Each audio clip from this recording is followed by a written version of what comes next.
Su mensaje sigue siendo actual, especialmente para países como el nuestro, el Perú, donde aún convivimos con la pobreza, la exclusión y también con grandes problemas ambientales. Boff nos propone una mirada integral, una liberación que no solo abarca al ser humano, sino también al planeta que habitamos. ¿Quién fue Leonardo Boff? Leonardo Boff nació en 1938 en una pequeña ciudad del sur de Brasil. Desde muy joven sintió el llamado religioso y se sintió fraile franciscano. La espiritualidad franciscana marcó todo su pensamiento, el amor por los pobres, por los animales y por la naturaleza. San Francisco de Asís fue su grande inspiración, ya que veía en él un ejemplo de sencillez, de humildad y de amor a la vida. Decía que San Francisco fue el primer ecologista de la historia porque trató a todos los seres como hermanos y hermanas, el hermano Sol, la hermana Luna, la madre Tierra. Pero Boff vivió en una época difícil, ya que Brasil estaba bajo una dictadura militar y en América Latina millones de personas sufrían pobreza y represión. Fue en este contexto que empezó a cuestionarse qué sentido tenía la fe que no respondía al sufrimiento de los pobres. Y así se unió al movimiento de la teología de la liberación, junto con figuras como Gustavo Gutiérrez en el Perú. Esta corriente buscaba leer la Biblia desde los oprimidos, no desde los poderosos. Era una teología que ponía a los pobres en el centro, que decía que Dios tiene rostro de... A partir de esa idea, Boff desarrolló lo que llamó la ecología integral. Él decía que el ser humano no puede librarse si destruye el planeta del que forma parte, que la crisis ambiental y la crisis social son la misma cosa, porque nacen del mismo sistema, un sistema que pone el dinero por encima de la vida. Para él, la Tierra no es un objeto ni una propiedad, es un ser vivo, un organismo que respira, que siente, que reacciona, y cuando el ser humano rompe su equilibrio, la Tierra responde con sequías, con enfermedades, con desastres.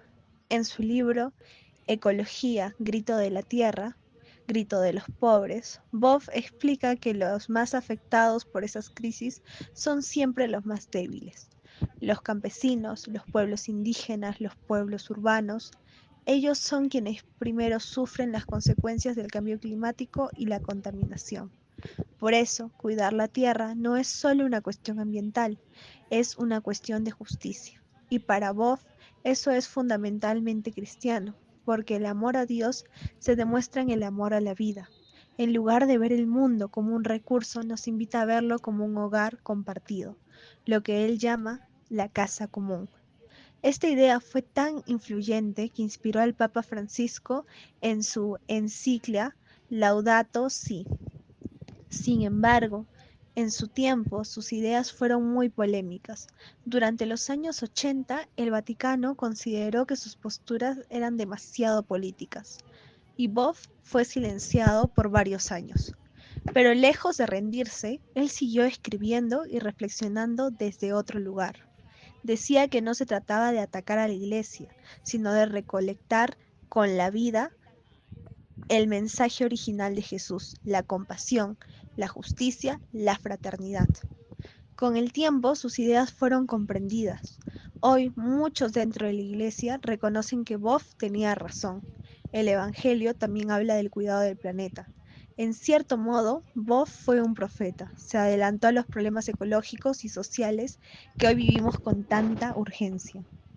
Cuando escuchamos a Boff hablar sobre la tierra como madre, inmediatamente pensamos en nuestra Pachamama, en esa sabiduría ancestral que ha sobrevivido en siglos a lo largo del Perú.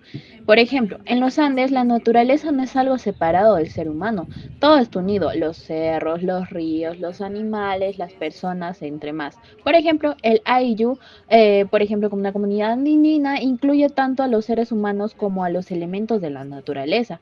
Y en esta visión es muy parecida a la que Boff incluye. ¿Por qué? Porque ambos comparten la idea que la tierra no se domina, sino que se cuida, no se explota, sino que se agradece.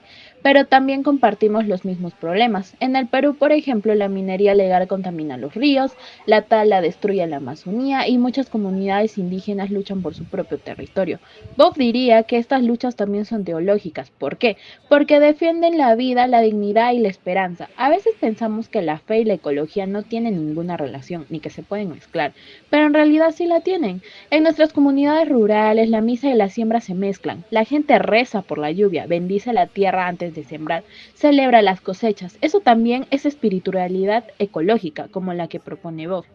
Él decía que la espiritualidad no consiste en escapar del mundo, sino en comprometerse con él. ¿Por qué? Porque amar a Dios es amar su creación, y eso incluye cuidar el agua, los bosques y a quienes viven en ellos. Si pasamos esto al mundo actual, o sea, nuestro mundo real, el mensaje de Bob cobra una fuerza enorme, porque vivimos en una época de crisis, calentamiento global, pérdida de biodiversidad, desigualdad social, violencia, deshumanización. Y en medio de todo esto, Bob nos invita a recuperar la ternura, a volver a mirar el mundo con respeto, con gratitud, a dejarnos de creernos dueños de todo y recordar que somos parte de una red viva. Para él, la espiritualidad verdadera no se mide por cuántas oraciones hacemos, sino por cuánta vida cuidamos, por cómo tratamos a los demás, por cómo usamos los recursos, por si actuamos con justicia y compasión. Bob decía algo muy hermoso, que la tierra puede vivir sin nosotros, pero nosotros no podemos vivir sin la tierra. Esta frase resume su teología, el reconocimiento humilde de que dependemos de algo más grande con respeto y con amor. Y en esta humildad, él veía el camino hacia la verdadera liberación, no una liberación que destruye, sino que sana, que reconcilia al ser humano con la tierra y también con su propio espíritu. Para Bob, el cuidado no es solo un acto ecológico, sino un acto de amor. Cuidar es prestar atención, proteger, acompañar. Es lo contrario al egoísmo del consumo sin sentido. Él propone una espiritualidad del cuidado, ya que el cuidar de uno mismo, de la comunidad del planeta, a través de pequeñas acciones como escuchar con paciencia, cuidar una planta o simplemente reduciendo lo que contaminamos. Cuidado cotidiano que dice Bob es la base de una sociedad más humana. Porque, y si lo llevamos al plano espiritual, porque esto también es rezar, porque reconocer el propio valor que tiene la vida.